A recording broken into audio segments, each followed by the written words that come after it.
Only when I'm drinking. Like socially? So like when I'm out, so like maybe like once a week? I do have friends that are actually addicted to vaping. I do think that it is legitimately disruptive to some people's lives. How often would you vape now? Oh, way too often. Yeah. Every day. Yeah, I probably go through one disposable vape a week. I would say I was at a light level of addiction. The easy thing about vaping is you can almost vape anywhere these days. Hey yo, nicotine addiction check.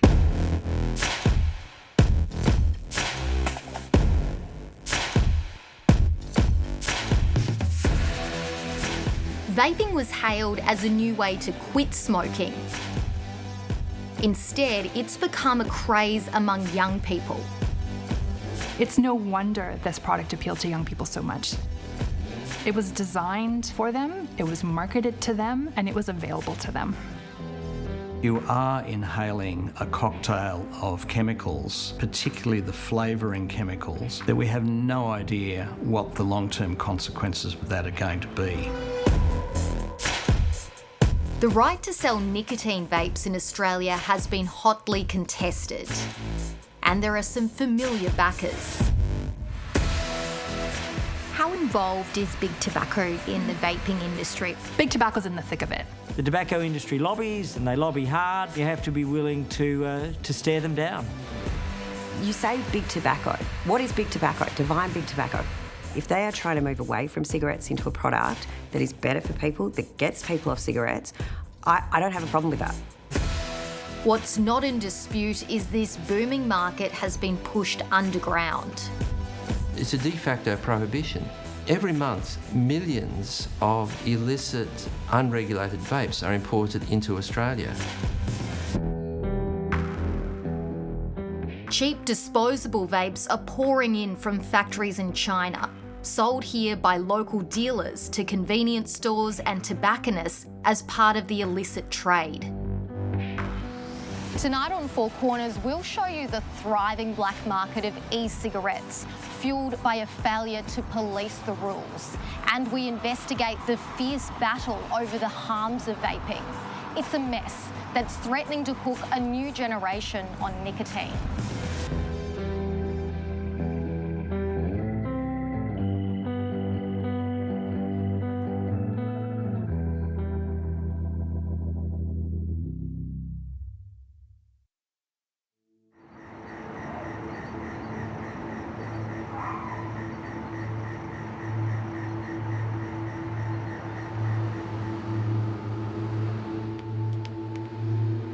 You know it's bad, but you don't care because your brain is hooked on it and it's like a physical addiction. You have your phone and your vape. Like it's an accessory that you constantly have. It's the last thing you do before you go to sleep. It's the first thing you do when you wake up. Sometimes you wake up a couple times during the night to hit it and then go back to sleep. Like it's totally got a hold of you. It's the only thing you think about.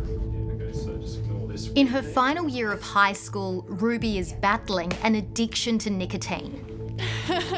When did you first try vaping? Like, I'm gonna say 2018, 2019, really young. So when I was 14 or 15, I'm gonna say super young. At the time, everyone was like, oh, it's healthier than smoking because you're not getting like the tobacco and all the like carcinogens in your lungs. And it just felt cleaner because you didn't have the cigarette smell and the taste, and they're like flavored with like fruity stuff. So it just feels like you're taking a lolly or something. Do you remember how it felt the first time when you did try it? I want to say it felt like you were dying, but in a good way. Like you get a head rush. I don't know how to explain it. You get super lightheaded. You get like shaky. It's this wave that just comes over you.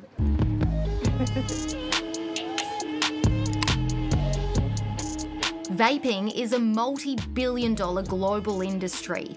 In Australia, it's now estimated about 400,000 people vape. The majority of use is actually in younger age groups, and it's particularly common in teenagers and young adults. We are seeing quite rapid increases. What is vaping? How does it actually work? So E-cigarettes heat an e-liquid, which usually contains nicotine, to a very high temperature, and that creates an aerosol which the user then inhales, and that gives them a dose of nicotine as well as the flavouring and other chemicals.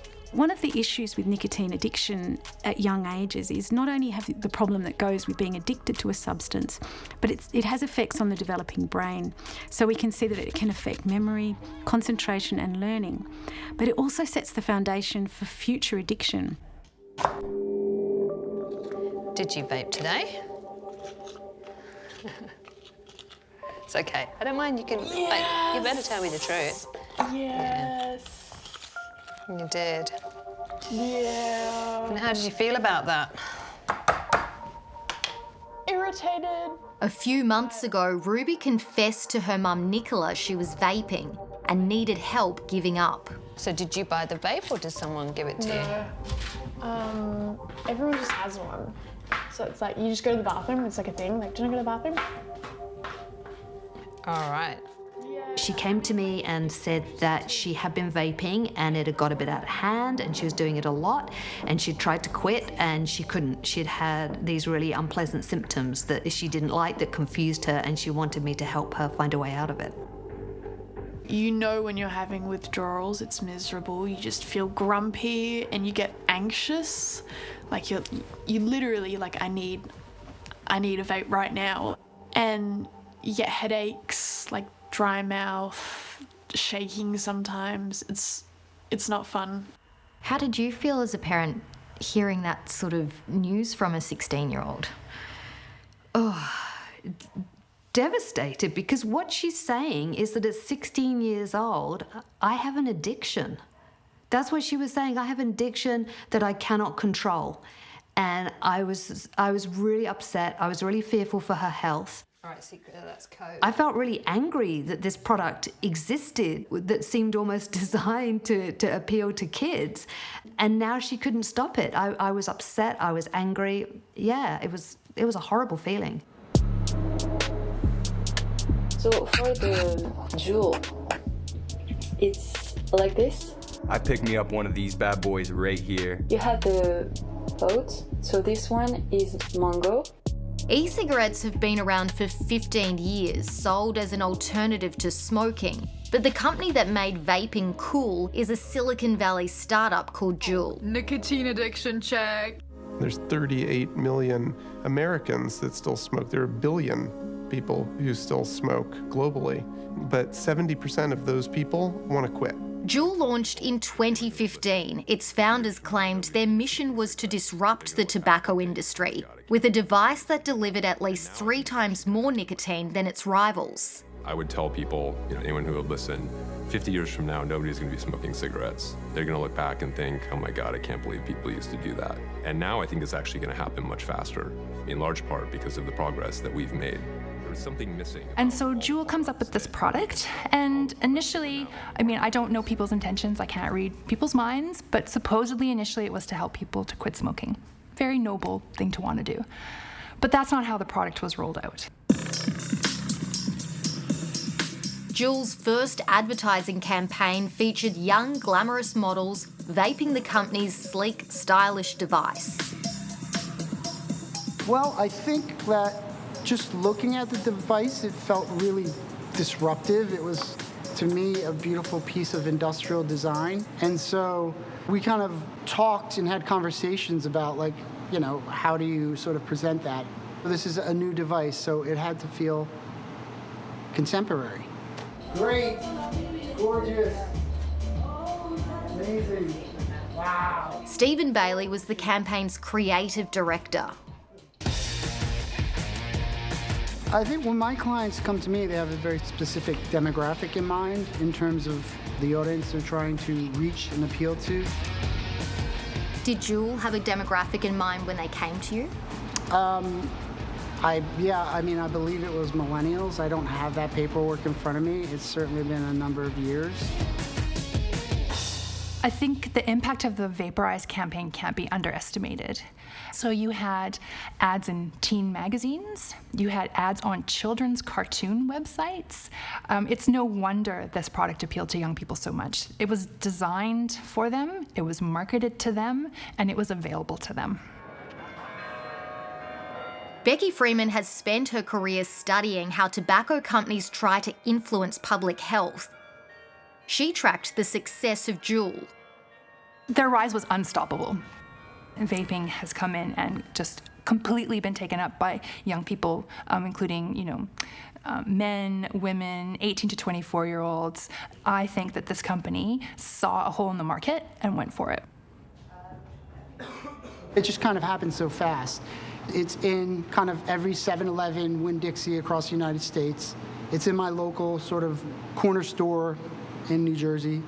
And that's when the real negative kind of publicity started to catch on. It just felt like, again, from my perspective, a little blip in the radar in the beginning, but then it was like, again, like a huge explosion later.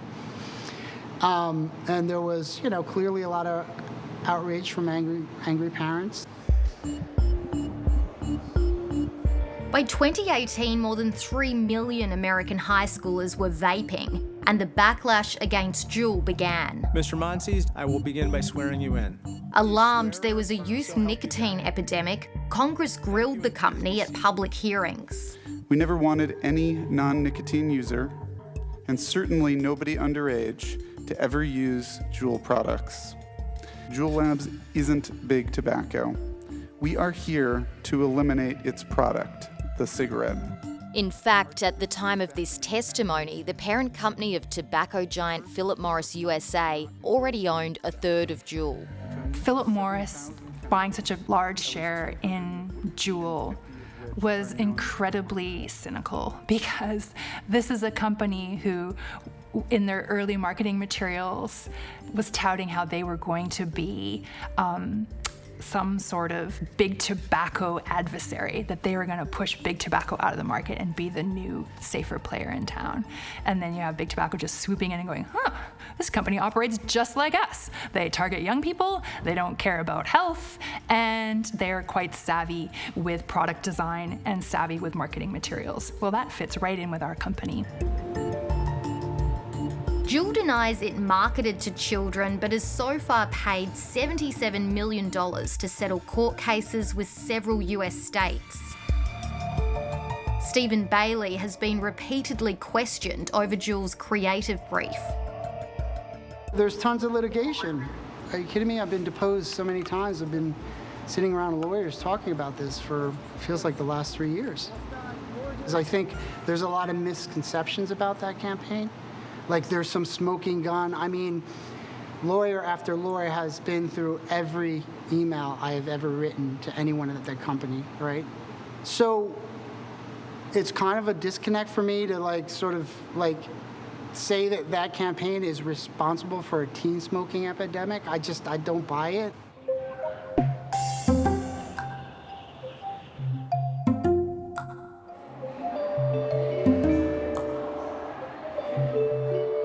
The bell rings, you want to go to the bathroom, and you just literally see tens of kids sitting in a circle, just all sharing one, and it's crazy. Why do you think people like it so much or do it so much? They just love the flavour, I reckon. And then the nicotine gets them addicted and they just can't stop. High school is a lot of people trying to fit in. And also it's colourful, it smells nice, and they just want to be cool. I feel like that's why it could be really popular. You can't even really go to the bathroom at lunch anymore because they're just all hogging the bathrooms, vaping. Why do they go to the bathrooms and do it? To hide from the teachers, because they don't want to get caught, because they'll confiscate the vape if they find out. In Australia, schools are only just coming to terms with how popular vaping's become with kids. In New South Wales alone, 1 in 10 16 to 24-year-olds now vape. It's more than doubled in the space of a year. We see it consistently. It is an ongoing, consistent situation that we deal with at a school level. I am hearing from colleagues nearby that it's the same in all of the school contexts, and we are hearing that it's happening across a range of age groups as well, which is quite fascinating for me. How young are we talking? Look, I've heard stories of children as young as year 3 and 4. Well, you know, you all have to accept some personal responsibility. In Sydney's western suburbs, Principal Brenda Quayle can't remember the last time she dealt with a smoker, but she tackles vaping on an almost daily basis. How difficult was it to actually detect or even catch out kids who were vaping? The scent that is attached to some of the vapes that students are able to purchase now are quite sweet. So strange smells that we thought initially were perfume, and, you know, a few jokes here and there about, oh, it's a bit of a sickly smell for a perfume, and trying to piece together what it was that they were now using as deodorants really made us start to stop and think and go, no, this doesn't seem like a scent. When we're talking about addiction in children, e-cigarettes may actually be more dangerous than smoking because they're much easier to access. They're much more discreet. You can hide them, and they also have these multiple flavours, so they're much more appealing to children, and they're marketed to children. Use of e-cigarettes in that younger age group isn't about giving up smoking. It's about a completely new habit. Research shows kids who vape are actually more likely to start smoking cigarettes. Young people who use e-cigarettes and are non-smokers have around 3 times the probability of taking up smoking as young people who don't use e-cigarettes. Come on in, Grace, and I'll show you what we've collected over the last few months. Most of the vapes used by kids are the cheap disposable kind imported from China. You can see here samples of how innocuous some of these look. In this case, this was a collection of things where students were on-selling them. But you can see some of them look like USB hard drives. Some of them certainly look like highlighters, and the palm size of them is quite a concern.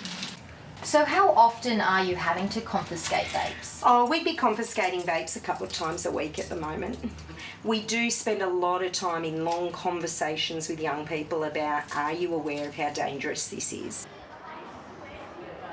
It's illegal to buy or sell devices containing nicotine unless you have a prescription from a doctor. But kids of all ages are having no issue tracking them down on what's become a black market, sold under the counter in stores or on social media.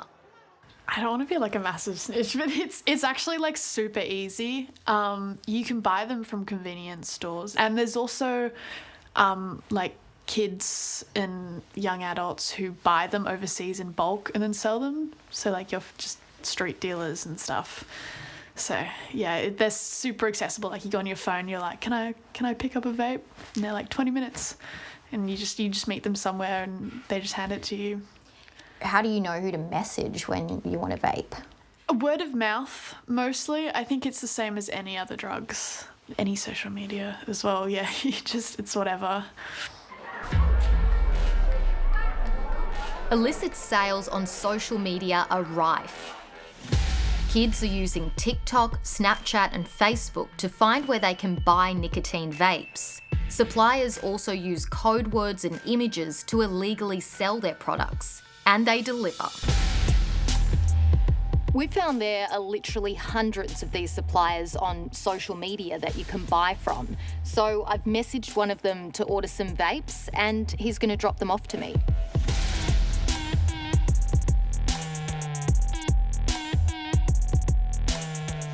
An hour later, he arrived.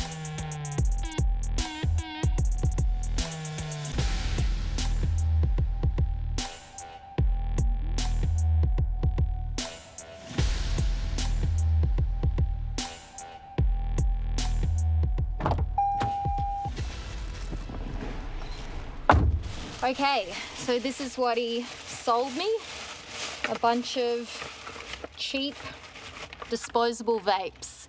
The whole exchange took probably 30 seconds. It felt a bit shady, but to be honest, it was fairly straightforward. He gave me the vapes, I gave him the cash, and then he left. So what did you bring in today? All right, so quite a few brands that I have seen before. Yeah. I get and Gun Pod.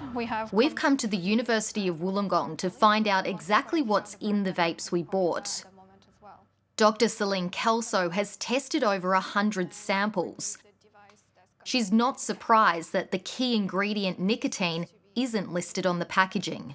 At the moment, nicotine is illegal in Australia, so by not having it on the packaging, it's a way for sellers to stop the seizing of those samples. So that, in your experience, they still will contain nicotine, yes, I'm pretty sure. These vapes may look sleek on the outside, but inside they're very basic, held together with some wires, foam and masking tape. So we have the mouthpiece, the liquid, then the battery, and then in the little bag, the sensor. This sponge is soaked in the e-liquid people inhale. That's probably enough. So this is an example of results, and most significant result is the presence of nicotine. Is in a concentration that's as high as it comes in those types of devices. As high as it comes? Yes. Dr. Kelso says if the nicotine levels were any higher, it would cause physical discomfort by burning the vapor's throat. Some devices also will include cooling agents like WS-23, which are usually present, especially in the presence of high concentration of nicotine, to help the vapor to not feel the throat heat that high concentration of nicotine will create. Very little is known about the long-term risk of inhaling the chemicals found in vapes, including the variety of flavours. The bottom line, I think, from our review is actually that for the major health outcomes that most people are concerned about, like cancer, cardiovascular disease, mental health, reproductive outcomes, we actually don't know what e-cigarettes do to those outcomes. So their safety for those outcomes hasn't been established yet. In jurisdictions where... Professor Emily Banks is a world-renowned epidemiologist at the Australian National University. There's quite a lot of interest in what the implications are for regulation. The federal government tasked Professor Banks and her team with investigating the harms of e-cigarettes. They're saying, I really like this. Her report is the most comprehensive review of the global evidence so far and found vaping poses a serious public health risk. They cause addiction, they can cause poisoning, toxicity through inhalation, which can lead to seizures, trauma and burns, lung injury, and we found that they are harmful overall. But vaping advocates claim any harms caused by e-cigarettes pale in comparison to the dangers of smoking. It's important to remember that there are 21,000 deaths from smoking every year, 8 million deaths from smoking worldwide every year. It's a big issue. Dr. Alex Wodak has campaigned on drug law reform for 40 years. I'll do whatever's necessary. It needs to be done, it has to be done, it can't be postponed. Particularly around illicit drugs. Heroin users are much better off getting clean heroin of known concentration from doctors and the health system generally. The parallels between the battles we've fought for methadone treatment, needle syringe programs, drug consumption rooms and so on, and the battle over vaping, it's exactly the same battle. Dr. Wodak is part of a vaping advocacy group called the Australian Tobacco Harm Reduction Association. So how long have you been vaping now completely without smoking? ATHRA was founded by Dr. Colin Mendelsohn, a GP who helps smokers quit. It's been about 8.5 years since you quit smoking. I've seen a lot of patients who have tried and failed repeatedly with traditional remedies, and many of them have given up on quitting. So they've said, look, I expect to die like my father from lung cancer. I never thought I'd be able to quit. And for many of them, vaping is a revelation. Do you think vaping is harmless? Certainly not harmless. No credible authority says vaping is harmless. Nothing is as good as fresh air. But for people who are otherwise going to smoke and have that level of risk, vaping is substantially less harmful. These products are really being targeted as being useful for quitting smoking, and there is limited evidence. The jury's kind of still out as to whether they're really effective for that. But for some people, they do help them to quit smoking. Dr. Mendelsohn and Dr. Wodak describe e-cigarettes as a threat to big tobacco's profits. But ATHRA has previously accepted $8,000 from an organisation called Knowledge Action Change, which receives funding from tobacco giant Philip Morris. ATHRA has also accepted donations from vaping businesses. We declared that funding right from the beginning. So the donations from the vaping industry were declared at the time. It was on our website. I declared it at an international conference. You did, though, in several interviews, deny taking funding or donations from e-cigarette companies, vaping companies. So why would you do that in interviews then if it was declared? Why I did that was that I denied taking any personal donations, as I have to you. So people have asked me, do you take any donations? Have you had any funding from tobacco or e-cigarette companies? And I've said, no, I haven't. We've been very transparent about the support that ATHRA's had from e-cigarette companies. I mean, do you really think there's that much of a difference taking funding personally or as the founding chairman of ATHRA? I do. I have no personal benefit in any of this. For me, it's absolutely clear that as smoking rates come down, big tobacco is trying to drive up in a rearguard action the use of nicotine-based vaping. In one of his last interviews as Health Minister, Greg Hunt spoke to Four Corners about his push to crack down on e-cigarettes and curb the influence of the tobacco industry. The tobacco industry lobbies, and they lobby hard, but you have to be aware of this and you have to be willing to stare them down. I've refused to meet with them throughout my time as a minister, not just in health, but throughout my time in government. Why have you refused to meet them? Look, in my mind, these are merchants of death. Domestic laws ban the sale of nicotine vaping products in Australia. Greg Hunt's stance on vaping caused upheaval in the coalition. In 2020, 28 backbenchers signed a letter opposing what they called an effective ban on vaping, forcing a delay. There are people all the time that have differing views. Some in that group had strong views. Some simply were supporting their colleagues, as they said to me at the time. How far were you willing to go? There's no doubt that for me, this was something I was willing to sacrifice my job, my role, my career over.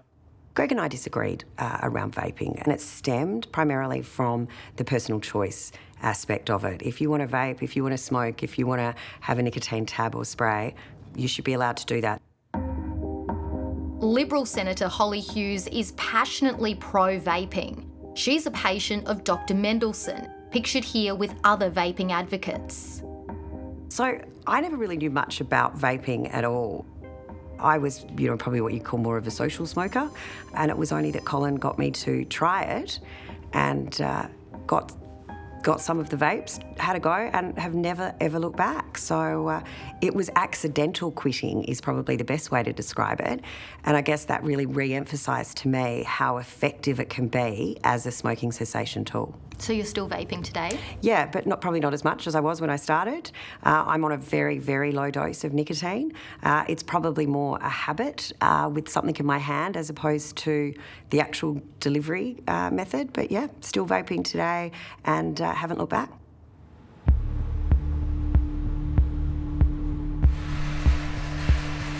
Big tobacco's evolution from cigarettes to vaping is accelerating. Last year alone, British American Tobacco earned nearly $1 billion from e-cigarettes. I think big tobacco is actually more trustworthy and more pro-health in this than many of the public health bodies in Australia. They're producing credible research. They're producing products which save lives. Public health in Australia is opposed to that. And I think that's wrong. I think they're actually costing lives by campaigning against vaping. Are you undermining confidence in official public health bodies? I think official public health bodies are undermining confidence in themselves. What do you think of that kind of statement? I don't know what to say really, because I just think it's untrue. I think the tobacco industry has the interests of its shareholders at heart. It's not interested in public health. It's interested in maintaining profits. And I also think they have shown themselves repeatedly that they cannot be trusted, and it's a mistake to trust them. The playbook which Big Tobacco used to thwart and delay legislation, regulation, the same sort of thing, that the same arguments which are being used by the vaping advocates. And of course, these days, Big Tobacco is in vaping. All the companies have invested in vaping. Now, we estimate that altogether about 7,000 people may have quit as a result of the program. Professor Simon Chapman has been exposing the tobacco industry's tactics since the 1970s. Tobacco smoking is considered by a lot of people to be the #1 preventable health problem in the Western world. This was. He says they are more active than ever in the battle to legalise vaping. Where can we find Big Tobacco in that mix? Very much behind the scenes. They have lobbyists. They use third parties to represent them. They use overseas groups, trade associations, freedom organisations, libertarian organisations, that sort of thing.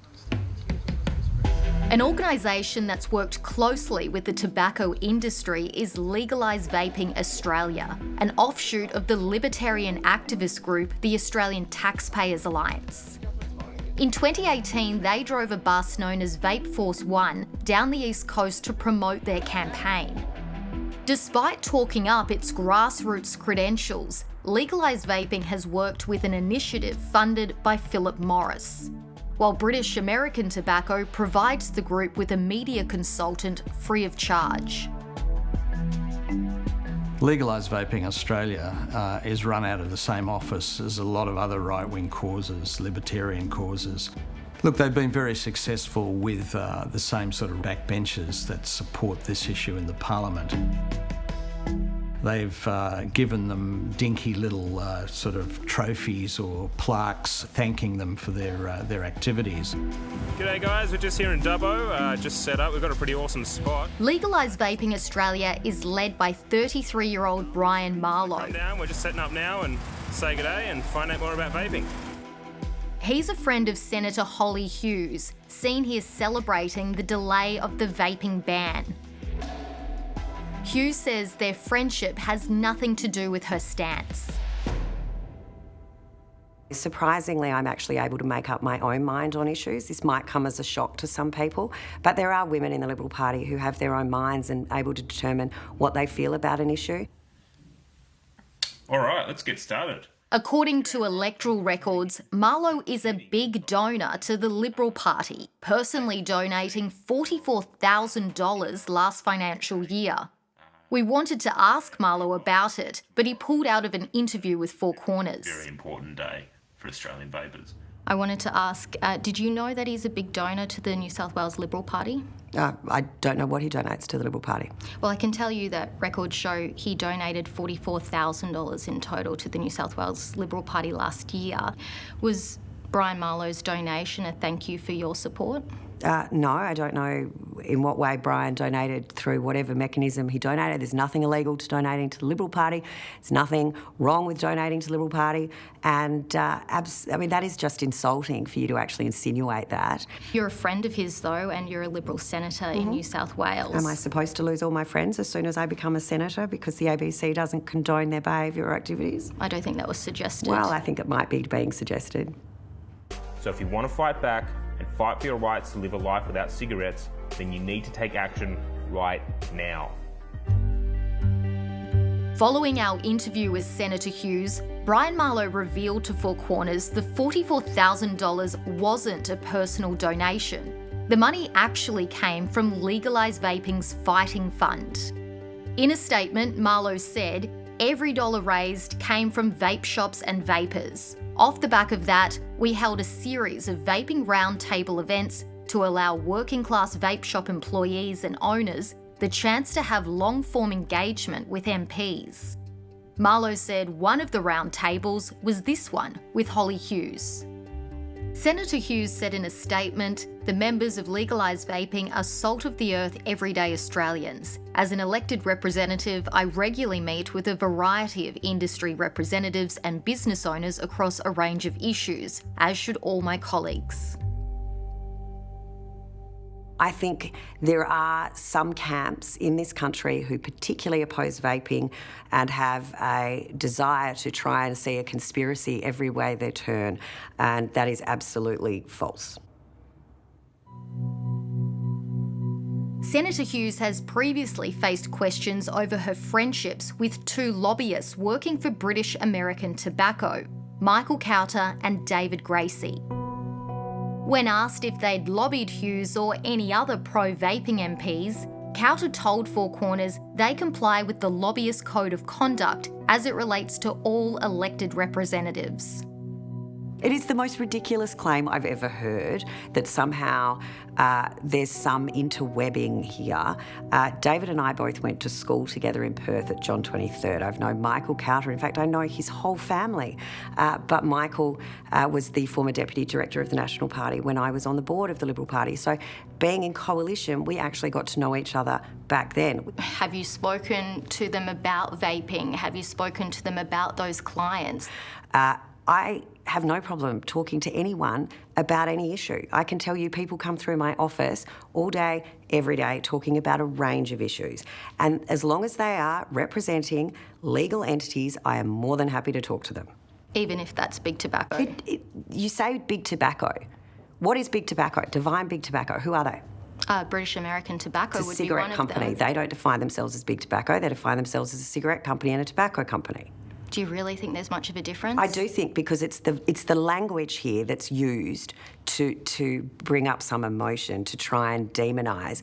You can't demonise an industry and then turn around and expect to work with them. If they are trying to move away from cigarettes into a product that is better for people, that gets people off cigarettes, I don't have a problem with that.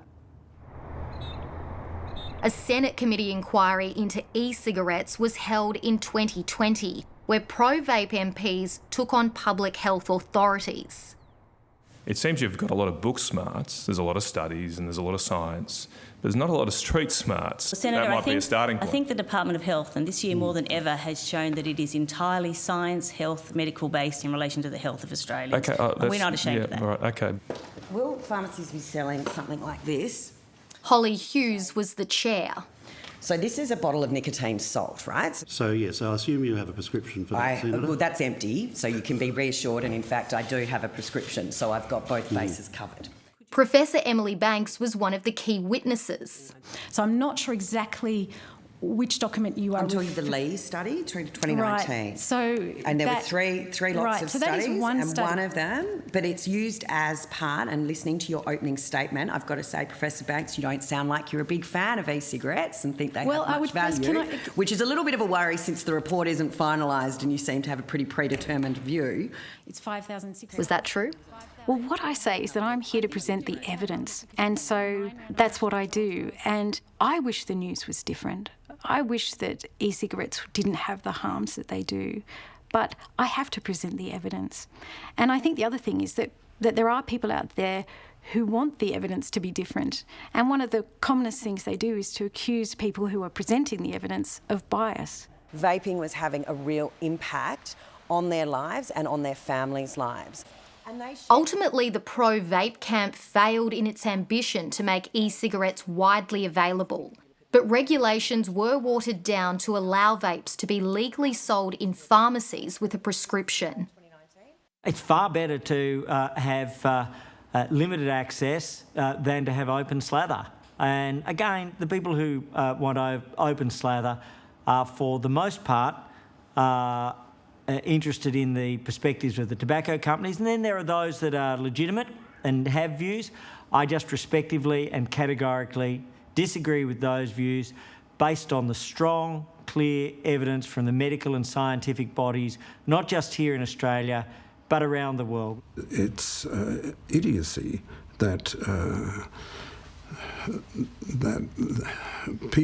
smokers who want to switch from deadly cigarettes to much safer vaping have to jump through hoops to do that. But if they want to keep using deadly cigarettes, they can get them very easily from 20,000 outlets. That's crazy. It's not hard to find a vape shop in Australia, but they're not allowed to sell nicotine. Instead, business owners like Maxim Fitchkin are restricted to stocking empty devices and non-nicotine e-liquids. What kinds of flavours can you get? Fruity, cinnamon, berry crunch, mint candies, grape. The world is your oyster.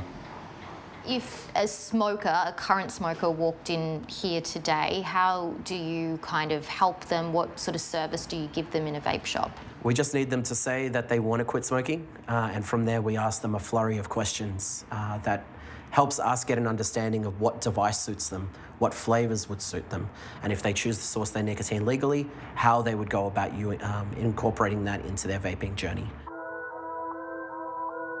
Since the prescription model was introduced, a slew of new businesses have sprung up, offering a one-stop shop.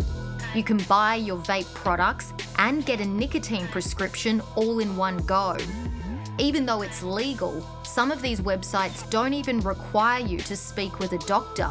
You just fill out an online form with your Medicare details and a prescription is emailed within hours. But that's not how most people buy vapes. There are practically no pharmacies around that are selling nicotine in the format required in order to continue vaping the way they have been. The regulatory changes have created a black market. By restricting a consumer's ability to be able to source nicotine legally and making it far more difficult, is forcing them to have to go to the black market and purchase disposable vapes.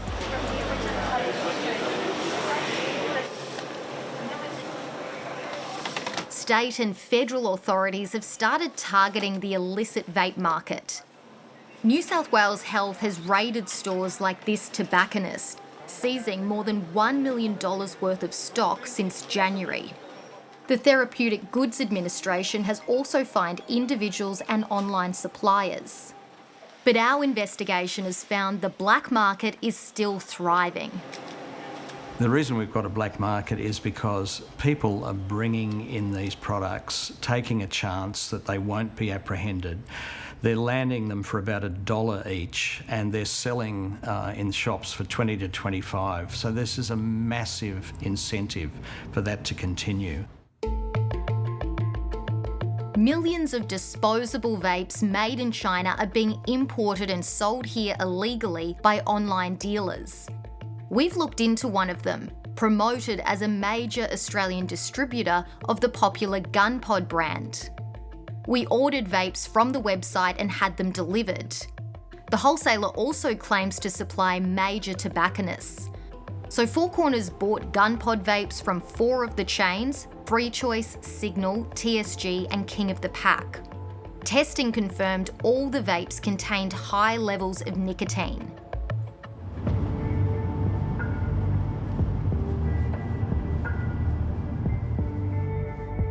We've tracked down the man behind the website, Hao Lu.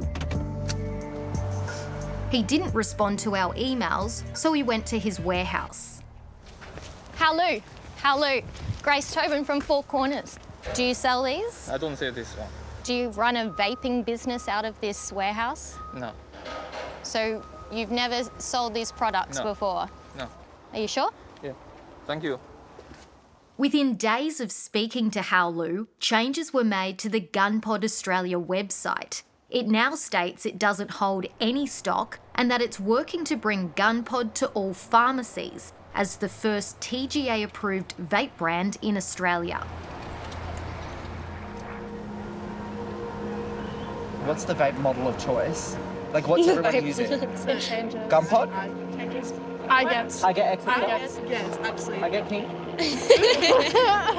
Here's a hot topic. Yeah. Do we think there is non-vapor elitism? I feel like people that like don't vape, they just look down on people who do vape. But like also you don't know how hard it is to like stop vaping and like. Yeah. At 17 years old, Ruby is trying to stop vaping. She's now on nicotine patches to help her quit. What have you told your friends about trying to give up? I told everyone at my school, I was like, do not give me any vapes. Like, I had to have other people hold me accountable. And it's like a monster that takes over you. Like, when I go up to people, I'm like, do you have a vape? And they're like, we can't give it to you. And I told them not to give it to me, but I get so angry. I'm like, you're not my friend. Like, if you really, like, cared for me, you'd give me a vape. What do you think about Ruby giving up? Honestly, I've seen Ruby giving up many times. It's been like a little, not linear progression, but you know, just like an up and down thing. And yeah, I just think it's great because it is really hard. And if she does quit this time, if she doesn't quit this time, I think it's great that at least she's trying. For a product that's meant to help smokers quit, Ruby's finding it's not that easy giving up vaping either. Have you fully quit vaping, or is it hard to stick to that? It's very hard to stick to it. When is it hardest? Constantly, all the time, 24/7. It's ridiculous. Like, there is no rest.